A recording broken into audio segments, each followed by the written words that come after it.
This is the story of a global alien invasion and the fools brave enough to fight back. Welcome back to XCOM Enemy Within.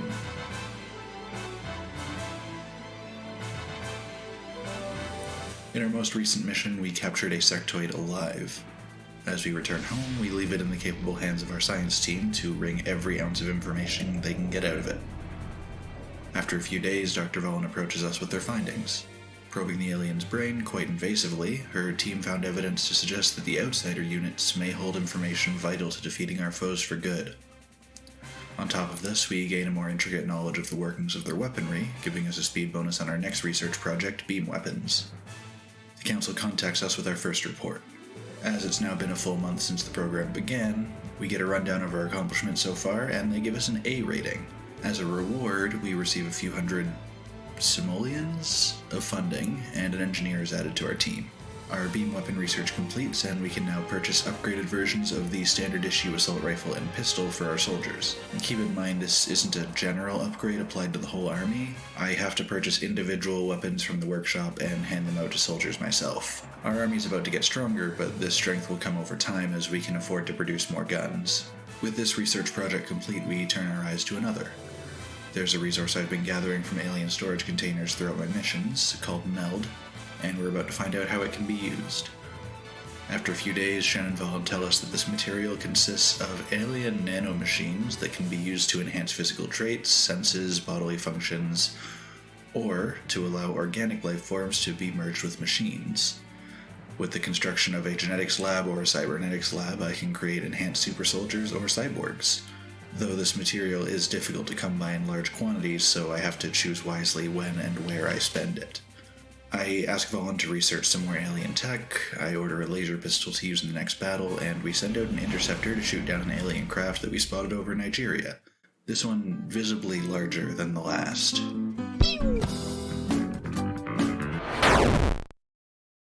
Gathering our team to check out the crash site, I give Evelyn the laser pistol. As she can't fire her sniper rifle if she moves on her turn, she's likely to be the soldier seeing the most use out of her sidearm. She'll get good mileage out of the higher damage cap and increased critical chance. I also give her a scope to replace her grenade, as she often won't be close enough to toss one anyway, and she'd get more benefit from a boost to her aim instead. We have a well-rounded team including Evelyn, myself as the support, carrying a med kit, Brody the heavy with a standard issue frag grenade, and Michaela the assault class sporting the arc thrower. Since we're going to a UFO crash site, we're likely to encounter an outsider, so we want to be equipped to take it home with us and learn what it knows. Operation Soaring Stallion begins with the four of us pushing through the forest towards the craft, staying in cover and giving each other overwatch support. As the squad moves forward, a pair of thin men enter sight, presumably on patrol around the ship. As Evelyn is the first to see them, she takes a shot, damaging the first one. As they scatter for cover, I spot them as well and take out the other before it can find safety. On our team's turn, Evelyn chips another point of health off the remaining thin man, and I advance to finish it off. With this group of enemies defeated, we continue our delicate dance of Overwatch leapfrog, every turn bringing us closer to the ship. Further into the forest, we stumble upon a new enemy type, Seekers. These robotic units can fly and cloak themselves for perfect invisibility, on top of having both ranged attacks and a close-range strangle attack that can immobilize a soldier and prevent them from taking turns until the Seekers pride off. The first Seeker uncloaks right in front of me, triggering the whole squad's Overwatch shots before wrapping me up in a mess of tentacles. The second fires from afar, using both its height advantage and flanking bonus to hit Brody from his weak side. On our turn, Evelyn uses her pistol to take out the Seeker strangling unit, and since the Seeker's attack left me with reduced aim, I figure the most useful thing I can do is to drop a smoke grenade to make it harder for the other to target us. Brody advances and fires a hail of bullets through the smoke, taking out the other Seeker so we can continue. The team takes turns overwatching, reloading weapons, and healing before we make it to the ship.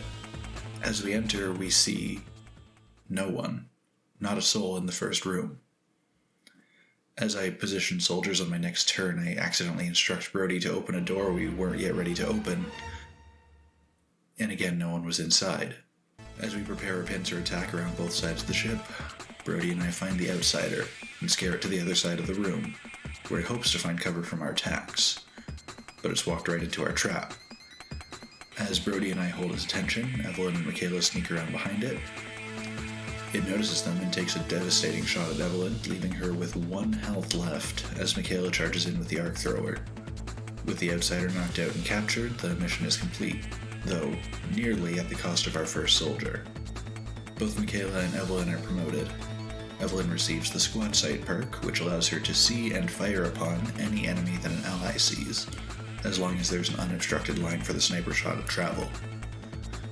Michaela, as she's often rushing in to capture and fight enemies in close range, receives the Tactical Sense perk, which will increase her defense by 5 points for every enemy in her vision. I also purchased an upgrade that allows me to bring along an extra soldier on future missions. Nearly immediately after getting home, we're informed of another set of alien abductions that we have to deal with. Since Brody, Evelyn, and myself still need time to recover from our injuries, a new squad is formed. Michaela as the assault trooper, Sabrina as the support, Trent and Kat as the heavies, and Alexis, a rookie, tagging along for some additional firepower. Before we head out, I made sure to purchase some more laser pistols so everyone on the squad can have one. As Operation Red Ring starts, we come across a pair of thin men. While one is taken out by Alexis, the other retaliates, leaving Sabrina with a single health point. She retreats and heals herself as the squad dashes into the shop in front of them for cover. The thin man takes his turn and nearly kills Alexis as well, before Michaela uses the arc thrower to secure another live specimen for future interrogation. The next building seems suspiciously empty, until we open the door to the stairwell and find 3 floaters inside. These guys are another fairly basic unit, simple ranged attacks and the ability to fly. Unfortunately, they also have an ability that allows them to use their entire turn to move anywhere on the map with no range limits, so long as they start and end outside. The squad is rushed by the scattered floaters. One takes advantage of the chaos and, flying high above our soldiers, strikes a fatal blow on a weakened Alexis.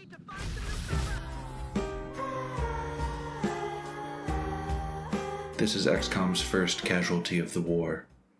While we've had a few close calls, this is the first of our soldiers we will have to bury. The surviving squad mates eliminate the last of the aliens and return home. This mission's success is bittersweet. Though we accomplished our objective, secured the area, and captured another live specimen to interrogate, all of our accomplishments are stained by the blood of a friend who was cut down too soon. We will continue to push forward to ensure her sacrifice was not in vain, but we will not forget her.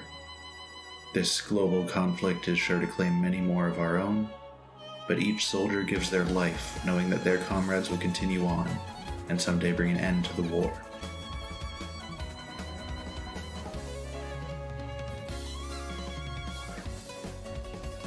Thanks for watching this episode of my XCOM Chronicles. If you're having fun following along, be sure to like the video and leave a comment letting me know what you think. Make sure to subscribe too so you don't miss the next one. The battle is ramping up and we've got a lot more ground to cover.